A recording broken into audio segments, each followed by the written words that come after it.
हे गोविंद हे गोपाल अब तो जीवन हारे, हे गोविंद राखो शरण अब तो जीवन हारे। सूर कहे श्याम सुनो शरण है तिहारे, अब की बार पार करो नंद के दुलारे। हे गोविंद राखो शरण हम तो हैं तुम्हारे। कार्तिक मास महात्म्य और कथा सुनने वाले सभी भक्तों का आज की कथा में हार्दिक स्वागत है। भगवान श्री कृष्ण और श्रीमती राधा रानी की कृपा सदैव हम सभी भक्तों पर बनी रहे। कार्तिक मास महात्म्य के कल की कथा में आपने तुलसी की महिमा का वर्णन सुना और आज आप सुनने वाले हैं आंवले के वृक्ष की उत्पत्ति और उसका महात्म्य। कार्तिक मास में तुलसी के महात्म्य का वर्णन सुनने के बाद सूत जी से शौनक आदि ऋषियों ने पूछा, हे सूत जी, कार्तिक मास में आंवले के वृक्ष का क्या महत्व है और इसकी उत्पत्ति किस प्रकार से हुई? हमारे मन में आंवले के वृक्ष की उत्पत्ति और उसका महात्म्य सुनने की बड़ी प्रबल इच्छा है, सो कृपा करके हमें ये भी बताइए। तब सूत जी कहते हैं, कार्तिक मास के शुक्ल पक्ष की चतुर्दशी को आंवले का पूजन करें। आंवले का महान वृक्ष सब पापों का नाश करने वाला है। इस चतुर्दशी का नाम वैकुंठ चतुर्दशी है। उस दिन आंवले की छाया में जाकर राधा सहित देवेश्वर श्रीहरि का पूजन करें। तदनंतर आंवले की 108 बार प्रदक्षिणा करें। फिर साष्टांग प्रणाम करके परमेश्वर श्याम सुंदर श्री कृष्ण की प्रार्थना करें और आंवले की छाया में बैठकर इस कथा को सुने। फिर ब्राह्मणों को भोजन करावें और यथाशक्ति दक्षिणा दें। ब्राह्मणों के संतुष्ट होने पर मोक्षदायक श्री हरि भी प्रसन्न होते हैं। पूर्व काल में जब सारा जगत एकार्णव के जल में निमग्न हो गया था, समस्त चराचर प्राणी नष्ट हो गए थे, उस समय देवातिदेव सनातन परमात्मा ब्रह्मा जी अविनाशी परब्रह्म का जप करने लगे थे। ब्रह्म का जप करते करते उनके आगे श्वास निकला, साथ ही भगवत दर्शन के अनुरागवश उनके नेत्रों से जल निकल आया। प्रेम के आंसुओं से परिपूर्ण वह जल की बूंदें पृथ्वी पर गिर पड़ी और उसी से आंवले का महान वृक्ष उत्पन्न हुआ, जिसमें बहुत सी शाखाएं और उपशाखाएं भी निकली थी। वह फलों के भार से लदा हुआ था। सब वृक्षों में सबसे पहले आंवला ही प्रकट हुआ था, इसलिए उसे आदिरोह कहा गया। ब्रह्मा ने पहले आंवले के वृक्ष को उत्पन्न किया है और उसके बाद समस्त प्रजा की सृष्टि की।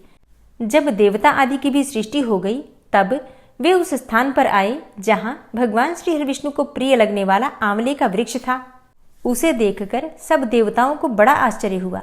उसी समय आकाशवाणी हुई, यह आंवले का वृक्ष सब वृक्षों से श्रेष्ठ है, क्योंकि यह भगवान विष्णु को प्रिय है। इसके स्मरण मात्र से मनुष्य गोदान का फल प्राप्त करता है। इसके दर्शन से दुगना और फल खाने से 3 गुना पुण्य प्राप्त होता है। इसलिए सर्वथा प्रयत्न करके आंवले के वृक्ष का सेवन करना चाहिए, मतलब आंवले का वृक्ष लगाना चाहिए, क्योंकि वह भगवान विष्णु को परम प्रिय एवं सब पापों का नाश करने वाला है। अतः समस्त कामनाओं की सिद्धि के लिए आंवले के वृक्ष का पूजन करना उचित है।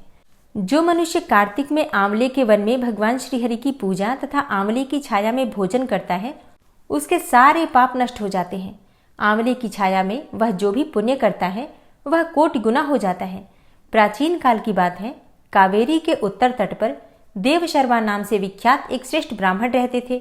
वो वेद वेदांगों के पारंगत विद्वान थे। उनका एक पुत्र हुआ जो बड़ा दुराचारी निकला। पिता ने उसके हित की बात बताते हुए उससे कहा, बेटा, इस समय कार्तिक का महीना है जो भगवान विष्णु को बड़ा ही प्रिय है। तुम इसमें स्नान, दान, व्रत और नियमों का पालन करो और तुलसी के फूल सहित भगवान विष्णु की पूजा करो।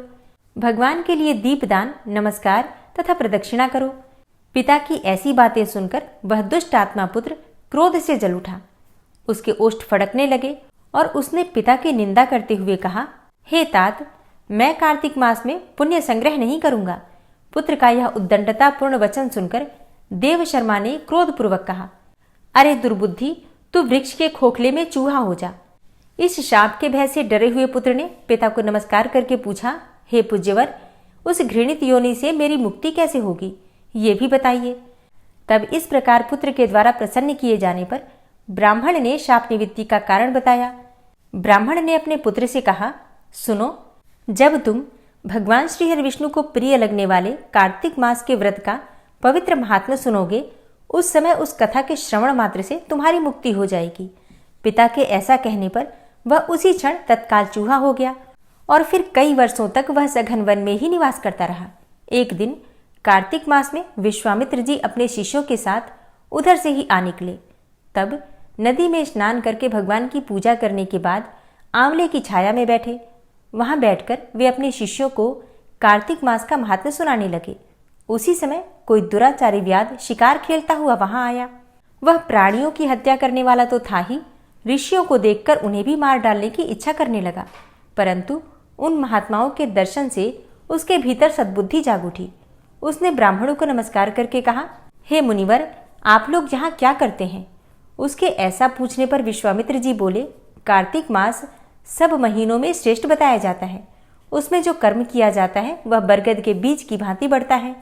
और जो मनुष्य कार्तिक मास में स्नान, दान और पूजन करके ब्राह्मण भोजन कराता है, उसका वह पुण्य अक्षय फल देने वाला होता है। व्याध की प्रेरणा से विश्वामित्र जी के कहे हुए इस धर्म को सुनकर वह शापभ्रष्ट ब्राह्मण कुमार चूहे का शरीर छोड़कर तत्काल दिव्य देह से युक्त हो गया और महर्षि विश्वामित्र को प्रणाम करके अपना वृतांत निवेदन करके ऋषि की आज्ञा लेकर विमान पर बैठकर स्वर्ग को चला गया। इससे विश्वामित्र और व्याध दोनों को बड़ा विस्मय हुआ। व्याध भी कार्तिक व्रत का पालन करके भगवान विष्णु के धाम में गया। इसलिए कार्तिक में सब प्रकार से प्रयत्न करके आंवले की छाया में बैठकर भगवान श्री कृष्ण के सम्मुख कथा श्रवण करे। जो ब्राह्मण कार्तिक मास में आंवले और तुलसी जी की माला धारण करता है उसे अनंत पुण्य की प्राप्ति होती है, और जो मनुष्य आंवले की छाया में बैठकर दीप माला समर्पित करता है उसको भी अनंत पुण्य प्राप्त होता है। विशेषकर तुलसी वृक्ष के नीचे श्री राधा और श्याम सुंदर भगवान श्री कृष्ण की पूजा करनी चाहिए, और अगर तुलसी ना हो तो तुलसी के अभाव में ये शुभ पूजा आंवले के नीचे करनी चाहिए। तो जो आंवले की छाया के नीचे कार्तिक मास में ब्राह्मण दंपत्ति को एक बार भी भोजन देकर स्वयं भी भोजन करता है वह अन्न दोष से मुक्त हो जाता है। लक्ष्मी प्राप्ति की इच्छा रखने वाला मनुष्य सदा आंवलों से स्नान करे। मतलब जो हम स्नान करते हैं, स्नान के जल में या तो आंवला या फिर आंवले का रस या फिर आंवले की कुछ पत्तियां डालकर भी स्नान किया जाए तो सब प्रकार के पापों से मुक्ति मिल जाती है, और फिर ऐसे मनुष्य को माँ लक्ष्मी की अपार कृपा भी प्राप्त होती है।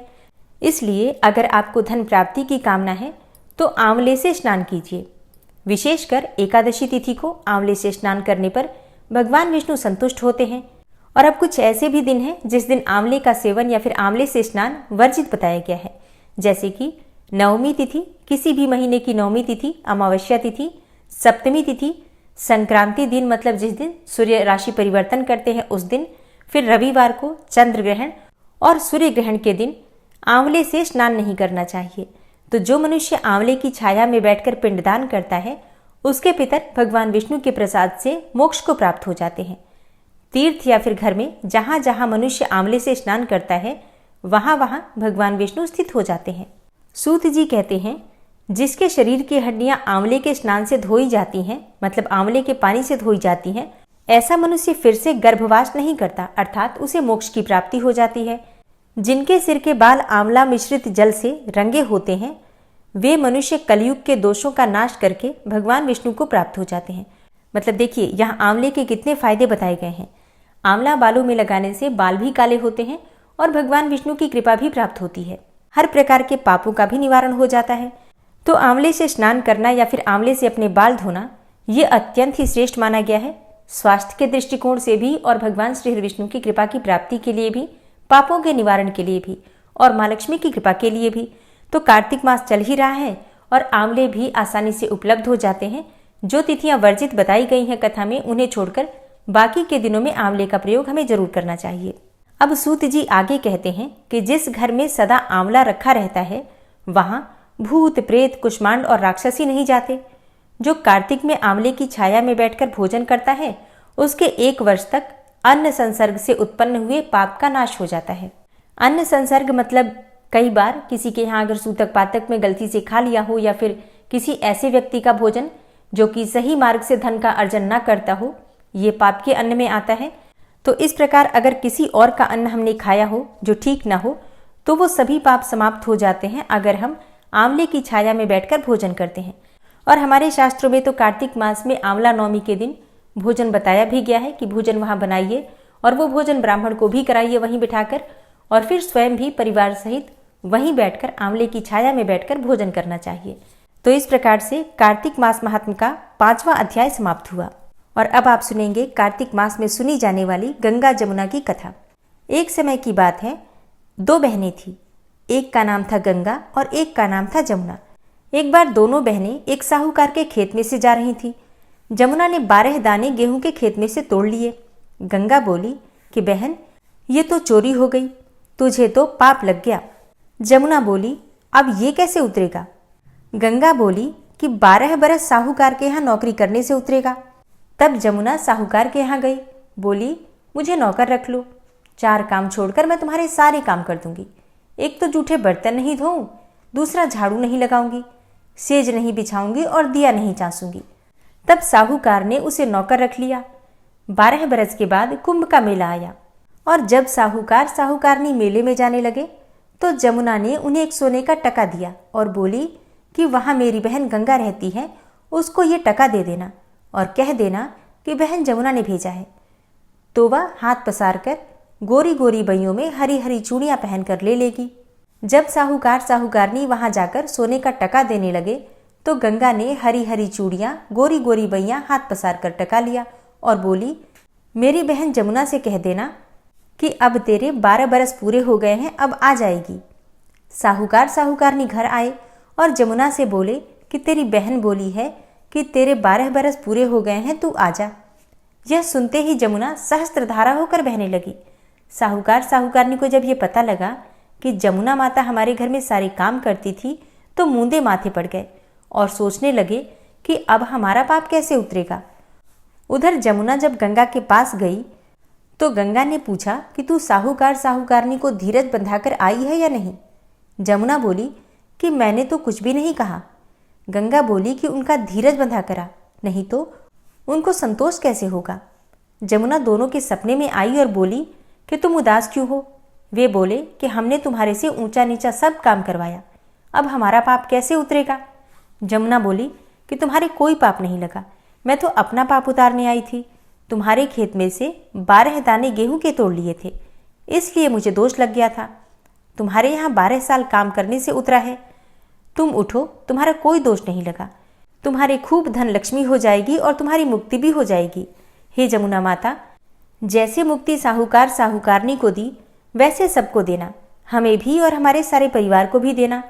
कहानी कहने वाले, सुनने वाले और हुंकारा भरने वाले सबको ऐसी ही मुक्ति देना। जय हे जमुना मैया, जय हे गंगा माता। और अब आप सुनेंगे श्री तुलसी चालीसा। श्री तुलसी महारानी करु विनय सिरनाय, जो मम हो संकट विकट दीजे मात नशाय। नमो नमो तुलसी महारानी, महिमा अमित न जाए बखानी। दियो विष्णु तुमको सन्माना, जग में छायो सुयस महाना। विष्णु प्रिया जय जयति भवानी, तिहु लोक की हो सुख खानी। भगवत पूजा करे जो कोई, बिना तुम्हारे सफल न होई। जिन घर तव नहीं होय निवासा, उस घर कर ही विष्णु नहीं बासा। करें सदा जो तव नित सुमिरन, तेहि के काज होय सब पूरन। कार्तिक मास महात्म तुम्हारा, ताको जानत सब संसारा। तव पूजन जो करे कुंवारी, पावे सुंदर वर सुकुमारी। करे जो पूजा नित प्रति नारी, सुख संपत्ति से होय सुखारी।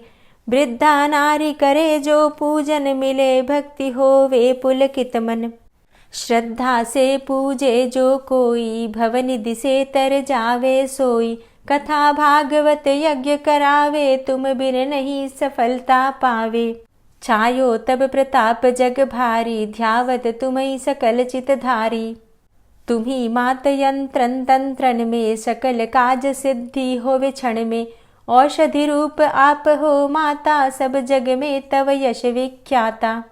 देव ऋषि मुनि और तपधारी, करत सदा तव जय जयकारी। वेद पुराणन तव यश गाया, महिमा अगम पार नहीं पाया। नमो नमो जय जय सुख कारणी, नमो नमो जय दुख निवारणी। नमो नमो सुख संपत्ति देनी, नमो नमो अघ काटन चेनी। नमो नमो भक्तन दुख हरणी, नमो नमो दुष्टन मद छेनी। नमो नमो भव पार उतारणी, नमो नमो परलोक सुधारणी। नमो नमो निज भक्त उबारणी, नमो नमो जन काज सवारणी। नमो नमो जय कुमति नशावनी, नमो नमो सब सुख उपजावनी। जयति जयति जय तुलसी माई, ध्याऊं तुमको शीश नवाई। निज जन जानि मोहि अपनाओ, बिगड़े कारज आप बनाओ। करूं विनय मैं मात तुम्हारी, पूर्ण आशा करहु हमारी।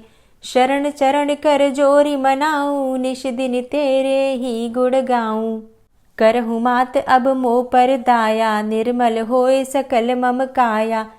मांगू मातु यही बर दीजे, सकल मनोरथ पूर्ण कीजे। जानू नहीं कछु नेम आचारा, क्षमहु मातु अपराध हमारा।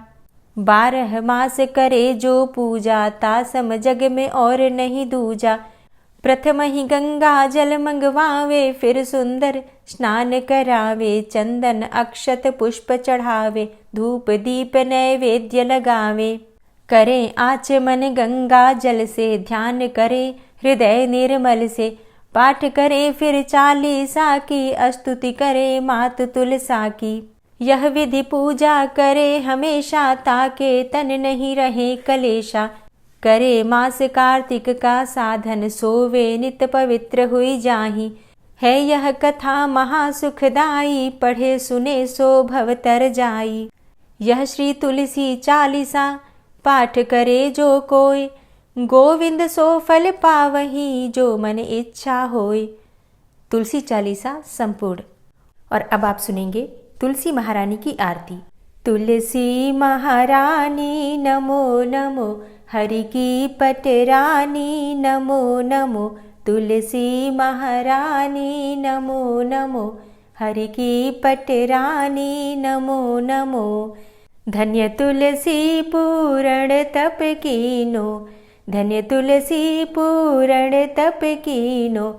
शालिग्राम की बनी पटरानी नमो नमो। तुलसी महारानी नमो नमो, हरि की पटरानी नमो नमो। जाके पत्र मंजरी कोमल, जाके पत्र मंजरी कोमल। श्रीपति कमल चरण लपटानी नमो नमो, हरि की पटरानी नमो नमो। तुलसी महारानी नमो नमो।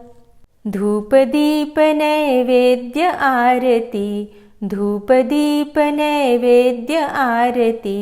पुष्पन की वर्षा बरसानी नमो नमो, हरि की पटरानी नमो नमो। तुलसा महारानी नमो नमो। 56 भोग 36 व्यंजन, 56 भोग 36 व्यंजन। बिन तुलसा हरि एक न मानी नमो नमो। तुलसी महारानी नमो नमो, हरि की पटरानी नमो नमो। सभी सखी मैया तेरो यश गावे, सभी सखी मैया तेरो यश गावे। भक्ति दान दीजे महारानी नमो नमो। तुलसा महारानी नमो नमो, हरि की पटरानी नमो नमो। नमो नमो तुलसा महारानी, नमो नमो तुलसी महारानी। तुलसी महारानी नमो नमो, हरि की पटरानी नमो नमो। तुलसी महारानी नमो नमो, हरि की पटरानी नमो नमो। प्रेम से बोलिए तुलसी मैया की जय। कार्तिक के ठाकुर राई दामोदर की जय। जय जय श्री कृष्णा, जय श्री राधे। तो दोस्तों ये है आज की वीडियो। उम्मीद करती हूँ आपके लिए उपयोगी होगी। अगर वीडियो पसंद आई हो तो लाइक कीजिए, शेयर भी ज़रूर कीजिए। और अगर आप चैनल पर पहली बार आए हैं, अभी तक आपने चैनल को सब्सक्राइब नहीं किया है, तो आज की वीडियो अगर आपको अच्छी लगे तो चैनल को सब्सक्राइब करके बेल आइकन को ज़रूर प्रेस कर लीजिए। इससे ये होगा कि इस चैनल पर जो भी नई वीडियो अपलोड होंगी उनकी नोटिफिकेशन आपको सही समय पर प्राप्त होगी। मिलती हूँ मैं आपसे अगली वीडियो में, तब तक के लिए जय श्री राधे।